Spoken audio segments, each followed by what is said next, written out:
Hoje estou aqui para gravar mais um vídeo do canal, que vai ser a mágica do baralho Belo. Aqui eu tenho o baralho comum, azul. Eu vou escolher uma carta. Vocês vão ver essa carta, mas eu não estou vendo. Vou ficar aqui. Vou deixar ela aqui em cima do baralho e vou embaralhar.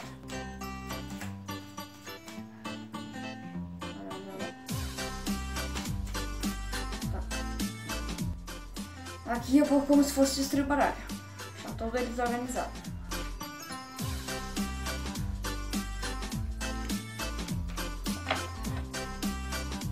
Aqui eu tenho costa com costa, frente com frente. Aqui eu tenho costa e frente, costa e frente. E bem no meio do baralho eu tenho costa e costa. Coloquei em cima do baralho de novo. Estralei os dedos. O baralho estava todo desorganizado, mas eu estralei os dedos e ele volta inteiro normal. Exceto uma carta, ó, tudo normal, exceto uma carta.